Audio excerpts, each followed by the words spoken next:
एक चिड़िया दरख्त पर घोंसला बनाकर मजे से रहा करती थी। एक दिन वो दाना पानी के चक्कर में अच्छी फसल वाले खेत में पहुंच गई। वहां खाने पीने की मौज से उसका दिल बड़ा खुश हुआ। उस खुशी में रात को वो घर आना भी भूल गई और दिन वहीं गुजारने लगी। इधर शाम को एक खरगोश उस दरख्त के पास आया जहां चिड़िया का घोंसला था। दरख्त जरा भी ऊंचा नहीं था, इसलिए खरगोश ने उस घोंसले में झांक कर देखा तो पता चला कि ये घोंसला तो खाली पड़ा है। घोंसला अच्छा खासा बड़ा था, इतना कि वो इसमें खरगोश आराम से रह सकता था। उसे ये बना बनाया घोंसला पसंद आ गया और उसने यहीं रहने का फैसला कर लिया। कुछ दिनों बाद वो चिड़िया खा खा कर मोटी ताजा बनकर अपने घोंसले की याद आने पर वापस लौटी। उसने देखा कि घोंसले में खरगोश आराम से बैठा हुआ है। उसे बड़ा गुस्सा आया।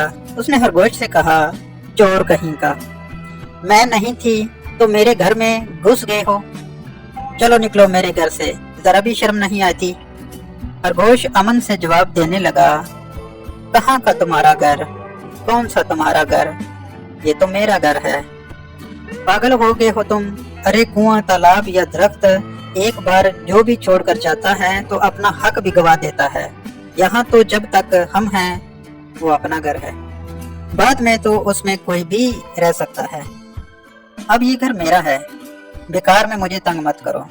ये बात सुनकर चिड़िया कहने लगी, ऐसे बहस करने से कुछ हासिल नहीं होने वाला, किसी सालस के पास चलते हैं, वो जिसके हक में फैसला सुनाएगा उसे घर मिल जाएगा। इस दरख्त के पास से एक दरिया बहता था।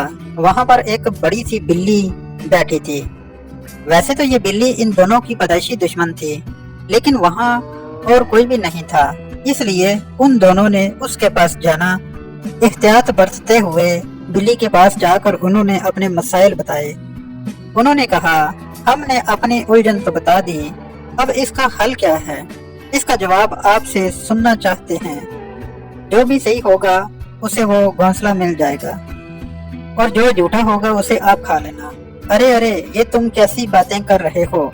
तशद्दुद जैसा गुनाह नहीं इस दुनिया में। दूसरों को मारने वाला खुद जहन्नम में जाता है। मैं तुम्हें इंसाफ देने में तो मदद करूंगी, लेकिन झूठे को खाने की बात है तो वो मुझसे नहीं होने पाएगी। मैं एक बात आप लोगों को कानों में कहना चाहती हूँ, जरा मेरे करीब तो आओ। खरगोश और चिड़िया खुश हो गए कि अब फैसला होकर रहेगा। जब वो उसके बिल्कुल करीब गए तो उसने खरगोश को पंजे में पकड़कर मुंह से चीर कर नोच लिया। दोनों का काम तमाम कर दिया।